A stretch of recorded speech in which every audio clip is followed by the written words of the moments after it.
Hi, and welcome to Frontline Conversation.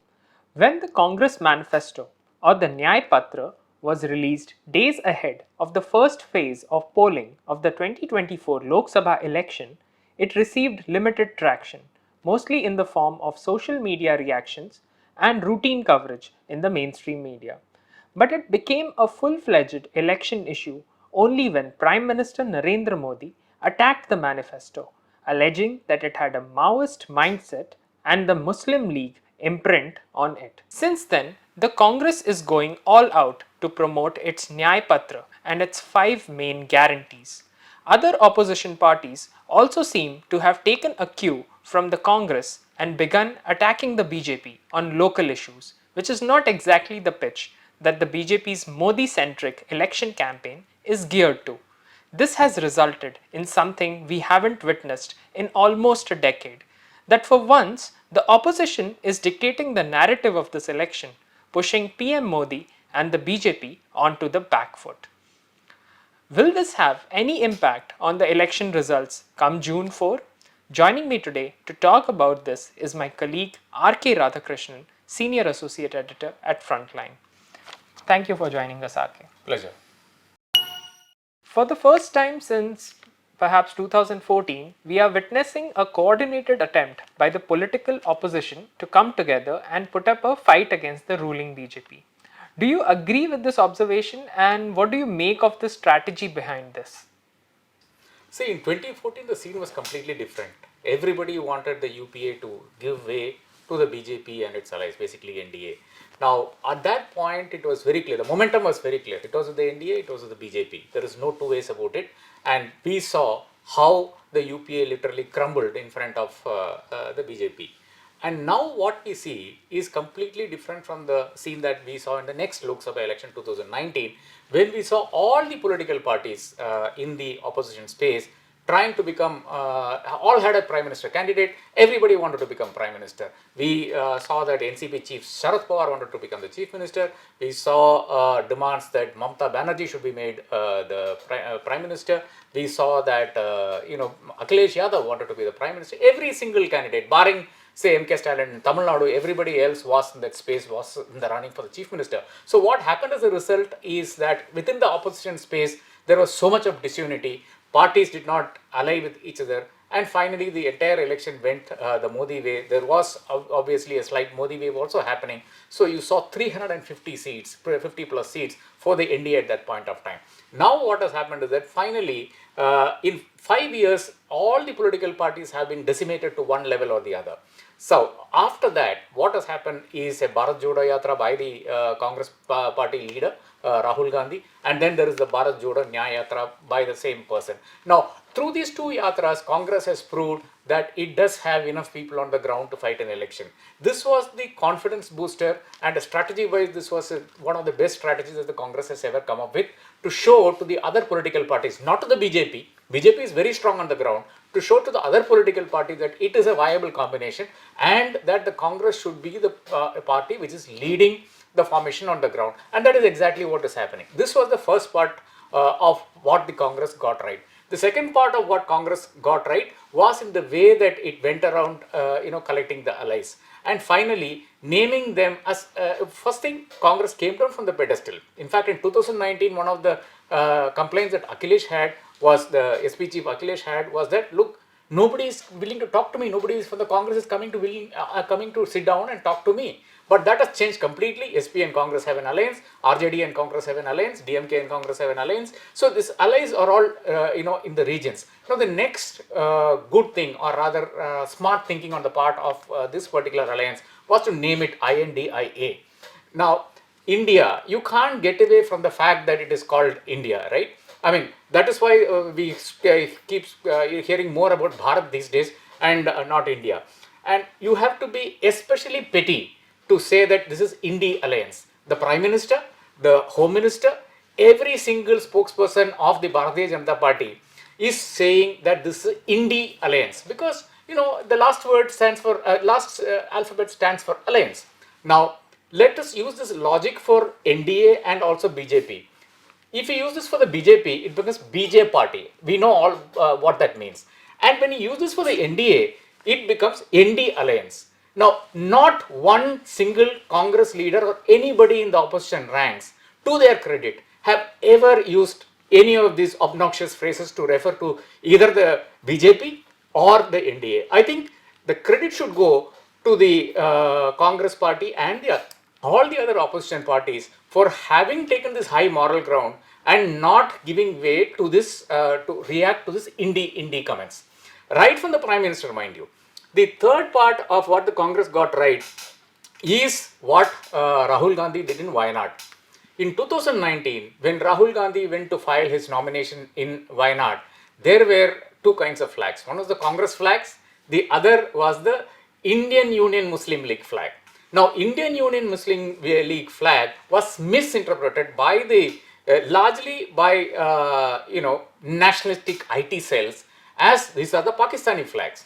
And we saw some corrections being done all over the place, and Congress trying to counter it and all that, and it was a mess. And the fact, the message that Rahul Gandhi and Pakistanis are together in this particular election fight went around the whole country, spread like wildfire. This time around, the Congress's smart strategy, I wouldn't say that this is the morally right strategy, but then the Congress's smart strategy, what they did, no flags during nomination. There was not a single Congress flag, there is not a single IUML flag during that entire procession, which came in for criticism, obviously. It came in for criticism from the left parties, because the left parties are ruling Kerala at this point of time. They are the principal opposition to the UDF, which is the Congress-led UDF in Kerala. And they tried to, the BJP also tried to make this an issue at the national level, but it did not carry much weight. So Congress's next biggest success was to ensure that there is no element of Pakistan or green which can be misinterpreted as a Pakistan flag anywhere in the vicinity of Rahul Gandhi at all. The other strategy which Rahul Gandhi did was throughout the campaigning in Wayanad and in Kerala and in Tamil Nadu, he did not mention if he will be contesting a second seat.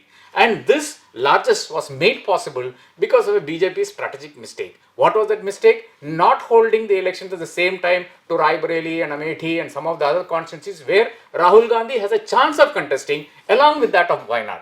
So when they didn't do that, Rahul Gandhi had the luxury of not telling the people of Wayanad, not telling the people of Kerala that he might contest from a second seat. This second seat came only much later when he went to Raebareli. Now, the Congress's strategy, it literally peaked in that particular contest, I would say, because everybody expected him to contest from Amethi, and then Smriti Irani would have given him a real tough contest in that particular constituency. Now, in a very strategic move, they moved Rahul to Raebareli, and then the contestant in Amethi was somebody who was connected with the Congress, but at the same time not a prominent figure. Now, because of this, the entire media space is now being taken by what is happening in other places and not what is happening in Amethi. So, Smriti Irani's complete, publicity was for Smriti Irani the oxygen with which she literally lives and breathes. Now, she was denied of that oxygen, and somebody like Mr. Yamal Sharma is not the greatest of personalities to put on television. So, there is literally no media, no national coverage in Amethi. At the same time, there is some coverage in Raebareli and the other places where Rahul Gandhi is contesting. So, I think strategy-wise, a lot of things went right for the Congress, and some of these things I have listed. But then, the other part of the story is that they were willing to also be the junior partner in a lot of places, which was not the case earlier. Of course, people will say that does Congress have a choice? It has to go down, because it doesn't have people on the ground, it doesn't have MLAs on the ground, so on and so forth. But Congress could have stubbornly said, look, without us there is no opposition, we are the leader of the opposition and all of that.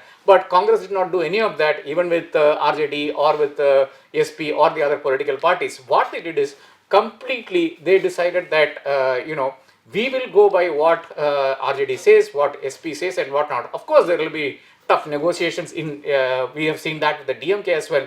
In the case of the DMK as well, DMK initially was prepared to offer them only 5 seats.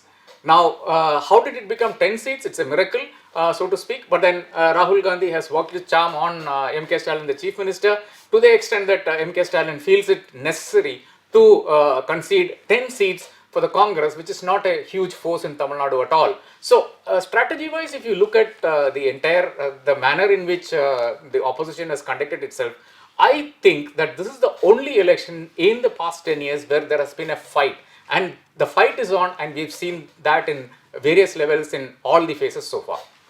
What is the future of the opposition and what does it mean for the ongoing 2024 Lok Sabha election? Right now, it is very clear. Unless the opposition is together, there is not going to be an opposition left after this election.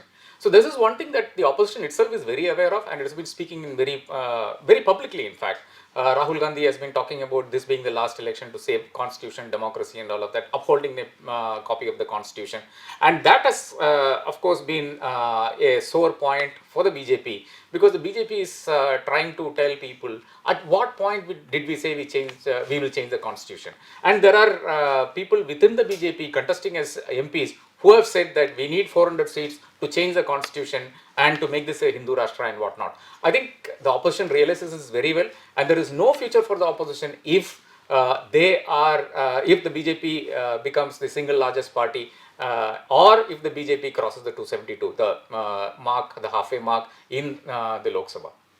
When the Congress manifesto was released, it seemed that people were not particularly interested in it.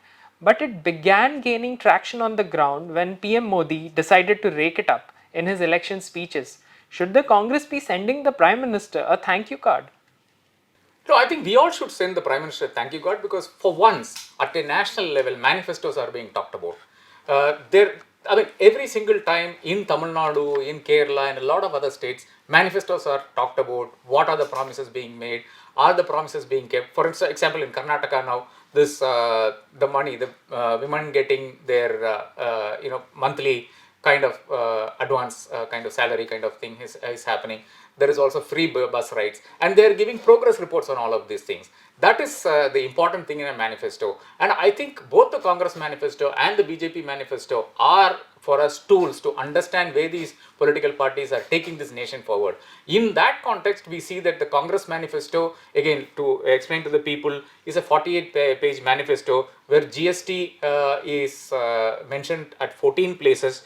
Jobs are mentioned in 36 places. I think these two are the important criteria, because GST is actually strangling businesses across the country, and jobs are the critical things in India today, given that youth unemployment is the highest level since independence. At the same time, BJP's manifesto is a 76-page manifesto where jobs appear only twice and GST is appearing only thrice. And again, you go to reservation, Congress, it is present 6 times, and they make the commitment to reservation for people who are minorities, and the same time also women and children and all of that, and the kind of schemes that they talk of is much more elaborate than what we see in the BJP manifesto, where the word reservation appears twice. Inflation appears once in the BJP manifesto and thrice in the Congress manifesto.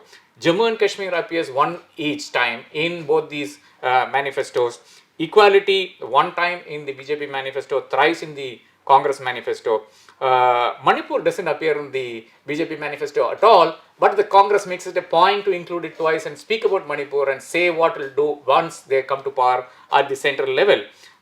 Muslim appears once in the BJP manifesto, not in the Congress manifesto at all, and this has been a point of contention because the Prime Minister has been saying a lot of things in the Congress manifesto and then linking it to Muslims. LGBTQ, it doesn't appear in the BJP manifesto at all, and appears in the Congress manifesto at least thrice. Social justice is mentioned in 4 places in the Congress manifesto, doesn't find mention in the BJP manifesto at all.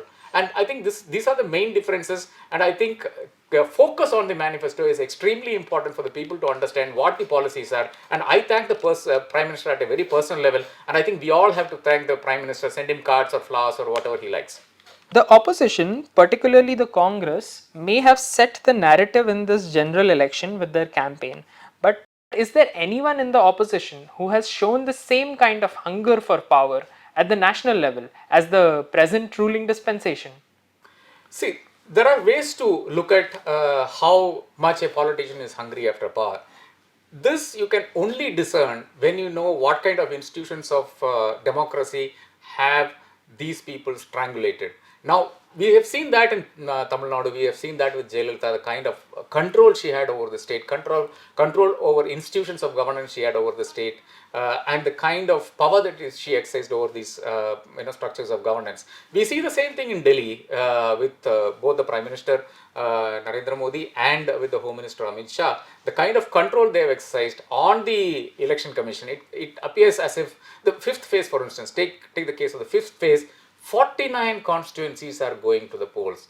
A large state in India has minimum of 40 constituencies. Tamil Nadu, for instance, has 39 constituencies. Maharashtra has 48 constituencies. It is easy for 50 constituencies or 100 constituencies to go to polls at the same time. Why are you holding only 49 constituencies? And if you in Maharashtra, if you in UP, if you in Bihar, and Leh in Jammu and Kashmir, what is the justification to not hold the J&K, the entire election in Leh and Jammu and Kashmir, the Valley and Jammu all together? What is the justification for that? What is the justification in moving huge number of forces from say Maharashtra to across to Odisha? I don't understand the logic of this at all. So what I see is that it is almost as if the BJP desired that the elections be conducted in a certain way, that Amethi, Raebareli and Lucknow and places like that go to polls only on a particular date,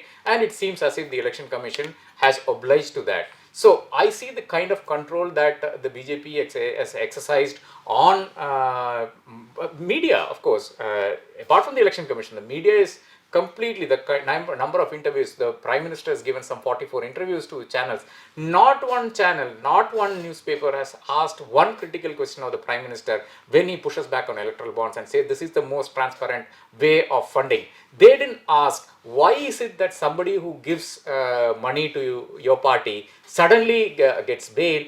They didn't ask why suddenly somebody who gives money to your party suddenly gets a project. And there are too many coincidences, too many times for this to be a one-off thing or for this to be a coincidence. We have also seen the kind of influence, the kind of people being arrested by the ED or the CBI or by any of the enforcement agencies. The Prime Minister's explanation is that of the 6,000 cases that the ED has registered and brought money so far, only 147 or 149 is against politicians. My question is, journalists should have asked this definitely. Of the 149, how many are BJP men? I'll tell you today it's 0. And that is the problem with the Prime Minister's interviews as well. So he has complete control over the media, he has complete control over the institutions of governance, he has complete control over all the enforcement agencies as well. So I think this kind of control over all these bodies doesn't augur well for Indian democracy, and that is a problem, and we have not seen this happen from 1947 at all. Thank you so much for joining us today, RK.